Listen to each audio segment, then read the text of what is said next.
Welcome back to channel दोस्तों। तो कैसे हैं आप लोग? आशा करते हैं कि आप लोग अच्छे हैं तथा आप लोग बिहार शिक्षक बहाली की तैयारी बहुत ज़ोरों शोरों से कर रहे हैं। तो इस क्लास में हम लोग जो डिस्कस करने वाले हैं दोस्तों, वो डिस्कस करने वाले हैं भारतीय राज्य व्यवस्था यानी इंडियन पॉलिटी के बारे में। कि इस कक्षा में हम लोग जो भी बीपीएससी में प्रीवियस ईयर क्वेश्चन अपना भारतीय अर्थव्यवस्था के रिगार्डिंग पूछा गया है, वो सारा का सारा हम आपको इस वीडियो के थ्रू धीरे धीरे पार्ट वाइज करा के दे देंगे। और जैसे ही ये सारा वीडियो पार्ट मेरा ख़त्म होगा तो लगभग 500 से 600 क्वेश्चन का आपको मैं एक जैसे मैराथन क्लास अभी ईवीएस का और हिस्ट्री का दिया हूँ वैसे ही करके दे दूंगा, ताकि आपको डायरेक्ट टू डायरेक्ट जो आपका टीआरई एग्ज़ाम होने वाला है दोस्तों अगस्त में, उसमें बहुत ज़्यादा आपको सहायता मिले। तो बिना देर किए हम इस वीडियो को स्टार्ट करेंगे। तथा अगर कि आप चैनल पर नए हैं तो चैनल को सब्सक्राइब कर ले तथा इस वीडियो को लाइक कर रहे हैं पल पल के अपडेट के लिए, क्योंकि इस चैनल पे दोस्तों आपको हर एक तरह का जो आपको बिहार शिक्षक बहाली में जीके जीएस पूछे जा रहे हैं उसके तैयारी कराए जा रहे हैं। इस चैनल पे ऑलरेडी बिहार एससीईआरटी का बुक का 5 क्लास से लेकर 8 क्लास तक साइंस का बुक का एक लाइन बाय लाइन मैंने समरी आप लोग करा दिया है। बहुत ही जल्दी उस सब का आर्ट्स का क्लास स्टार्ट होंगे तथा साथ में एमसीक्यूज का भी क्लास चलेगा, ठीक है। सॉरी दोस्त। तो ये क्लास जो मेरा भारतीय राज्य व्यवस्था का क्लास होने वाला दोस्तों, ये क्लास को हम स्टार्ट करते हैं। जैसे ही मेरा भारतीय अर्थव्यवस्था में पहला सवाल के लिए देखिएगा आप, तो पहला सवाल है दोस्तों, संविधान को 26 जनवरी के दिन लागू करने का निर्णय क्यों लिया गया था? तो डायरेक्ट हम इसका आंसर बताते चलेंगे, क्योंकि अब जब ऑप्शन हम बोलते हैं दोस्तों थोड़ा ज़्यादा उसमें टाइम लग जाता है, ठीक है। तो लागू किया गया था, इसलिए लागू किया गया था क्योंकि कांग्रेस ने इस तिथि को 1930 में स्वतंत्रता दिवस मनाया था। अगर कि आपको याद हो दोस्तों, तो जो लाहौर अधिवेशन हुआ था दोस्त 1929 ईस्वी में, जिसमें पूर्ण स्वराज की घोषणा किया गया था, यानी कि मांग किया गया था, तथा उसके एक साल बाद 26 जनवरी 1930 ईस्वी को स्वतंत्रता दिवस के रूप में मनाया गया था, ठीक है। तो उसी को याद करने के लिए दोस्त 26 जनवरी 1950 ईस्वी को हमारा संविधान लागू किया जाता है, ताकि ये 26 जनवरी का दिन हम भूलें ना।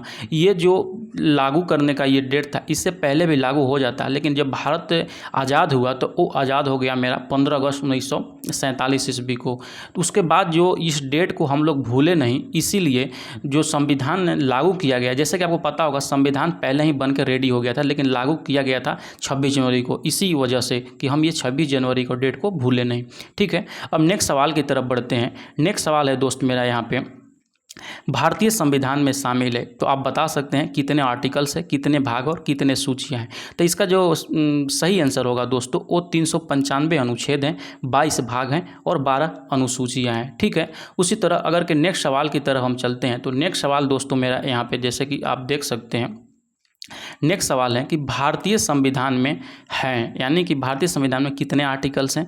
ऑप्शन देख सकते हैं 300, 350, 400 या 500 आर्टिकल्स। तो ये लगभग हैं 400, अभी वर्तमान में 400 से अधिक आर्टिकल्स हैं।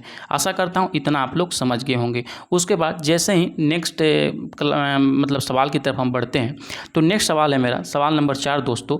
एक तरफ मेरा लिखा है संघीय सूची, राज्य सूची, समवर्ती सूची, और उसमें कितनी प्रविष्टियाँ दी गई हैं उसको हमको मिलान करना है। तो जैसे कि आपको पता होगा संघीय सूची में टोटल का टोटल, यानी कि संघीय सूची यानी कि सेंट्रल गवर्नमेंट इस पर कानून बनाती है, उसमें 97 प्रविष्टियाँ हैं, तथा जो राज्य सरकार बनाती हैं उसमें 66 प्रविष्टियाँ हैं, तथा जो समवर्ती सूची में है यानी कि दोनों सरकार बना सकती है उसमें 47 प्रविष्टियाँ हैं। तो जैसे कि ऑप्शन नंबर मेरा बी यहाँ पे राइट आंसर होगा। उसी तरह नेक्स्ट सवाल की तरफ बढ़ते हैं।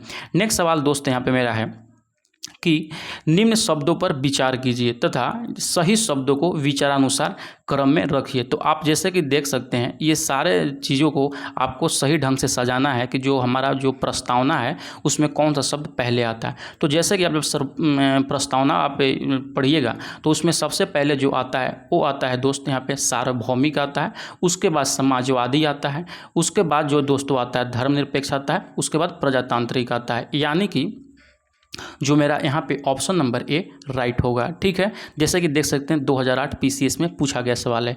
हर एक सवाल इतनी बेहतरीन सवाल है कि जो कि डायरेक्ट टू डायरेक्ट आपको पेपर में देखने को मिल सकते हैं।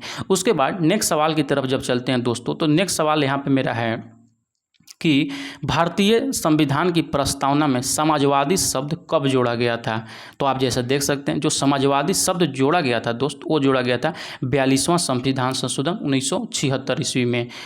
इसमें और भी शब्द जोड़े गए थे, जैसे कि समाजवादी, पंथ निरपेक्ष और अखंडता शब्द भी जोड़ा गया था 42वां संविधान संशोधन 1976 के द्वारा। ठीक है, उसी तरह अगर के नेक्स्ट सवाल की तरफ आते हैं। नेक्स्ट सवाल मेरा है, एक नया राज्य बनाने में संवैधानिक संशोधन के लिए कैसा बहुमत चाहिए? ऑप्शन देख सकते हैं। तो जो नया राज्य बनाने का जो होता है दोस्तों, उसमें आपको चाहिए, बस आपको साधारण बहुमत चाहिए होता है। उसी तरह नेक्स्ट सवाल की तरफ हम चलते हैं। तो नेक्स्ट सवाल यहाँ पर जैसे कि आप लोग देख सकते हैं दोस्त, नेक्स्ट सवाल मेरा है, उन मौलिक अधिकारों का चयन करें जो भारतीय नागरिकों को प्राप्त है लेकिन विदेशियों को प्राप्त नहीं है।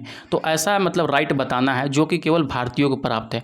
तो भाषण एवं अभिव्यक्ति की स्वतंत्रता, ये तो आपको जानते हैं, फंडामेंटल राइट की तरह आई आता है, जो भारतीयों को मिलता है केवल। और उसके बाद कानून के समक्ष समानता जो है दोस्तों, वो तो गैर नागरिकों को नहीं मिलता है। तो उसके बाद जो हमारे को मिलता है दोस्त, वो मिलता है अल्पसंख्यकों को मिलता है। कानून के समक्ष समानता जो है ये सबको मिलता है। तो ये बोल रहा है केवल जो भारतीय नागरिकों को प्राप्त है परंतु गैर भारतीयों को प्राप्त नहीं है दोस्तों। तो वो मेरा हो जाएगा 1 और 3 हो जाएगा, यहाँ पे राइट आंसर हो जाएगा। यानी कि भारतीय नागरिकों को अभिव्यक्ति का स्वतंत्रता, अभिव्यक्ति को स्वतंत्रता याद रखिएगा विदेशियों को नहीं मिलता है। और जो भारतीयों को एक और मिलता है वो माइनॉरिटी का अधिकार मिलता है, जो कि केवल भारतीयों को मिलता है। आशा करता हूँ ये समझ गए होंगे। नेक्स्ट सवाल की तरफ चलते हैं। इसके बारे में कुछ और थोड़ा सा अगर हम जानना चाहें दोस्त, तो वो आपको जैसे कि पता होगा, जो मेरा भाग 3 है, भाग 3 के आर्टिकल 19 में ये सब चीज़ याद रखिएगा, आपको डायरेक्ट परीक्षा में देखने को मिल सकते हैं। भाषा का जो आपको स्वतंत्रता मिलता है तथा जो अल्पसंख्यक अधिकार का स्वतंत्र है दोस्त, वो आर्टिकल 19 के थ्रू देखने को मिलता है। ठीक है, उसके बाद नेक्स्ट सवाल की तरफ चलते हैं। नेक्स्ट सवाल मेरा है कि उच्चतम न्यायालय की व्यवस्था के अनुसार उच्चतम न्यायालय की व्यवस्था के अनुसार निजी भवनों के ऊपर झंडा फहराना चाहिए हर नागरिक का मौलिक अधिकार है, किस आर्टिकल के अनुसार? तो ये जो राइट है दोस्तों, वो है संविधान का अनुच्छेद 19 के 1 के अनुसार। ठीक है, उसी तरह अगर कि हम नेक्स्ट सवाल की तरफ चलते हैं दोस्त, तो नेक्स्ट सवाल यहाँ पे मेरा है, जैसे कि आप देख सकते हैं, भारतीय संविधान में संशोधन करके शिक्षा का अधिकार कब जोड़ा गया? तो आप जैसे देख सकते हैं, वो जो जोड़ा गया था दोस्तों, वो जोड़ा गया था 1 अप्रैल 2010 को। जैसे आपको पता होगा, जो 86वां संविधान संशोधन 2002 में हुआ था दोस्तों, तो उसमें आर्टिकल 21 को जोड़ा गया था, जिसमें 6 से 14 साल के बच्चों को पढ़ाई अनिवार्य कर दिया गया था, वो भी निःशुल्क। ठीक है, इसी को आगे कंटिन्यू करते हुए 2009 ईस्वी में संसद में शिक्षा का अधिकार अधिनियम पारित हुआ था तथा इसको जो लागू किया गया था, वो लागू किया गया था 1 अप्रैल 2010 को। आशा करता हूँ ये सारे फैक्ट आप लोग याद रखेंगे। नेक्स्ट सवाल की तरफ चलते हैं। निम्न में से कौन सा एक मानव अधिकार भारतीय संविधान के अंतर्गत मौलिक अधिकार भी है? आप जैसे कि देख सकते हैं, आपका ऑप्शन यहाँ पे सूचना का अधिकार, काम का अधिकार, शिक्षा का अधिकार, मकान का अधिकार। तो जो मानव अधिकार भारतीय संविधान के अंतर्गत मौलिक अधिकार के अंडर में आएंगे दोस्तों, वो सूचना का अधिकार भी आएंगे और काम का भी अधिकार आएंगे। ये जो बीपीएससी में सवाल आया था दोस्त, इसमें थोड़ा सा कॉन्ट्रोवर्सी देखने को मिलता है। कोई लोग केवल सूचना का अधिकार बोलते हैं और कोई लोग काम का अधिकार बोलते हैं। तो अगर कि आपके ओपिनियन में कुछ इस सवाल के रिगार्डिंग होगा तो आप बता सकते हैं। ठीक है, उसके बाद हम नेक्स्ट सवाल की तरफ बढ़ते हैं। नेक्स्ट सवाल है दोस्तों कि भारतीय संविधान के भाग 4 में दिए गए नीति निर्देशक सिद्धांतों में निम्न में से कौन सा सूचीबद्ध है? इसी डीपीएसपी जिसको बोलते हैं, नीति निर्देशक तत्व, इसी को लेकर बिहार में शिक्षकों ने हमेशा अपना हड़ताल करते थे।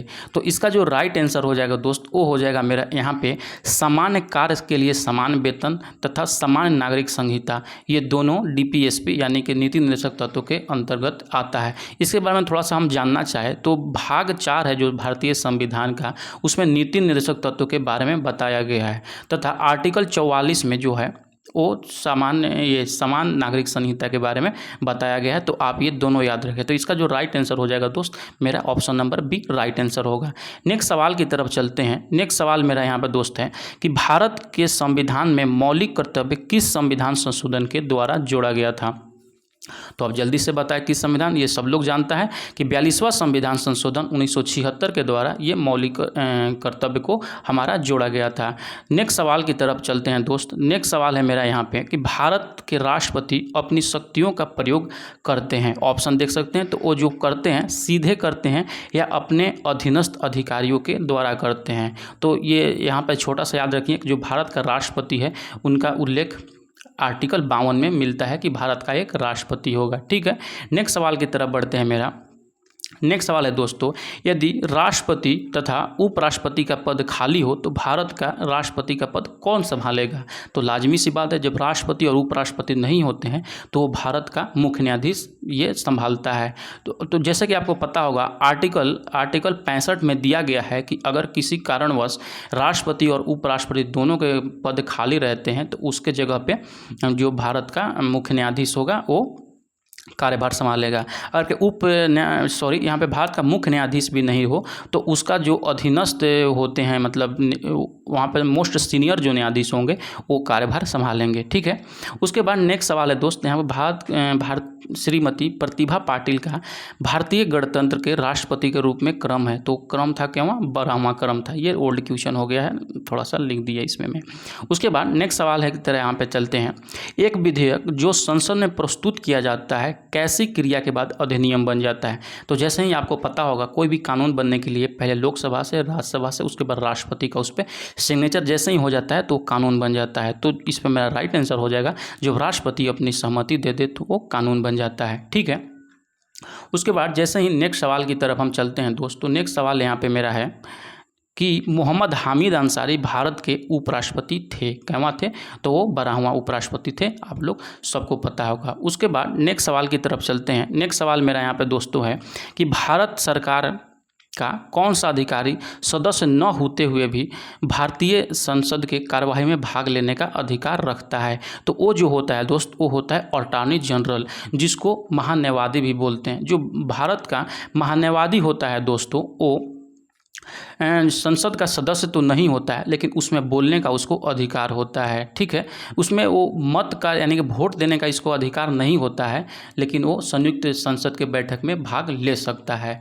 ठीक है, उसके बाद नेक्स्ट सवाल की तरफ जैसे ही हम चलते हैं।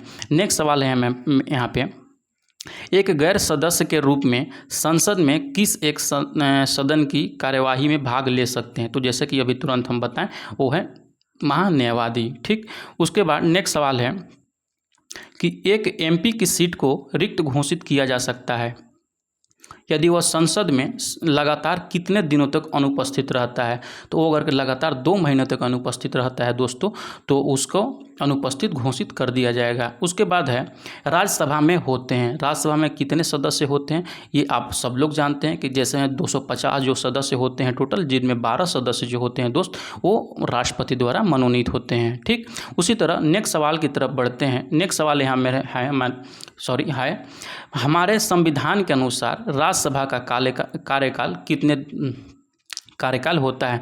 2 वर्ष में एक बार समाप्त होता है? बिल्कुल नहीं। तो ये बिल्कुल ही समाप्त नहीं होता है। आपको जैसे पता होगा राज्यसभा कभी भी भंग नहीं हो सकता है। जैसे कि आपको पता होगा आर्टिकल 83 के अनुसार राज्यसभा का विघटन नहीं हो सकता है, क्योंकि ये एक अस्थायी सदन होता है तथा इसका जो सदस्यों का कार्यकाल होता है दोस्तों वो 6 साल का होता है, याद रखिएगा। तथा जो 1/3 सदस्य होते हैं प्रत्येक 2 साल में सेवानिवृत्त होते हैं। ठीक, उसके बाद नेक्स्ट सवाल की तरफ जैसे ही चलते हैं। नेक्स्ट सवाल यहाँ पे देख सकते हैं मेरा जो है, किस सभा का अध्यक्ष उसका सदस्य नहीं हो सकता है? तो वो किसका नहीं हो सकता है दोस्त? तो वो हो सकता है यहाँ पे हमारा राज्यसभा का। जैसे कि अभी देखें राज्यसभा का पदेन अध्यक्ष कौन होता है? तो वो होगा उपराष्ट्रपति, जैसे कि अभी हम लोगों ने बताया। ठीक, उसके बाद नेक्स्ट सवाल की तरफ चलते हैं दोस्त। नेक्स्ट सवाल मेरा यहाँ पे है, निम्नलिखित कथनों में से कौन सा कथन सही नहीं है? धन विधेयक के मामले में राज्यसभा शक्तिहीन है, धन विधेयक की शुरुआत राज्यसभा से होती है। बिल्कुल नहीं दोस्तों। तो जो धन विधेयक की जो शुरुआत होती है, ऐसे तो विधेयक कोई भी सदन में प्रस्तुत हो सकता है, लेकिन एकमात्र ये जो धन विधेयक है उसका शुरुआत हमेशा से ही केवल और केवल लोकसभा से ही हो सकता है, वो किसी दूसरे सदन में नहीं प्रस्तुत किया जा सकता। ठीक है, उसके बाद नेक्स्ट सवाल की तरफ चलते हैं। नेक्स्ट सवाल है मेरा यहाँ पे कि धन विधेयक पेश किया जा सकता है? तो जैसे कि यही बताएं, केवल और केवल लोकसभा में पेश किया जा सकता है।